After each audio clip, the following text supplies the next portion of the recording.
I'll talk about a few mental models that those of you who are new angels, or for that matter, existing angels, to look at from other celebrated and illustrious investors in the next couple of slides.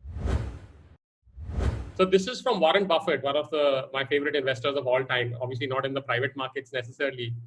And this is basically saying, hey, look, you don't need to be an expert on everything, just like we're expecting the founders to be experts in their area, but you need to have your own circle of competency and your own thesis. So that's the first thing, is have your own thesis.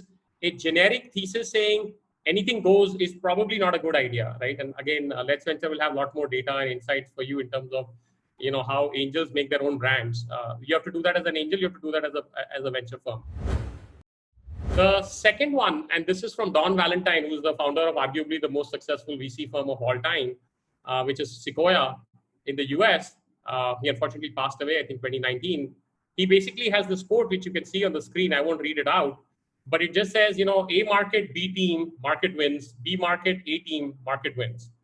And the net takeaway is, ensure that you have a really big investable market. But market is really, really important. And certainly when I went from being an angel investor to a VC, that completely switched, right? Like if the market is not interesting, it doesn't matter what they're doing, we won't pursue it.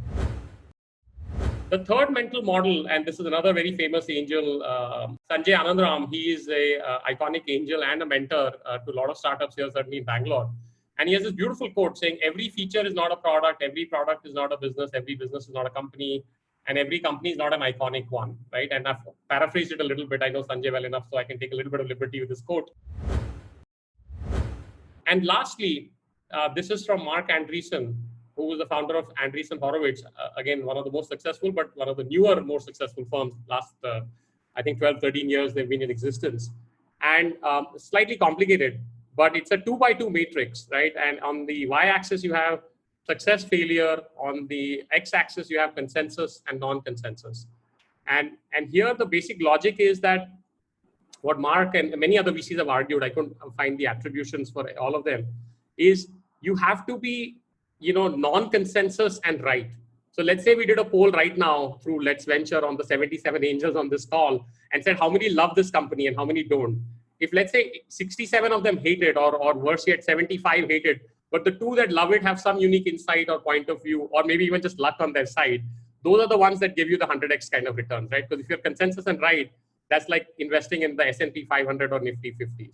Sometimes you may have to have multiple product strategies, or you might have to expand into multiple geographies and so forth. Those can come along later, but clear, sharp positioning on the GTM and the distribution and the economics to get to like $1 million ARR often tends to be a very good sort of benchmark. That's what we have learned in the last 7-8 years of investing.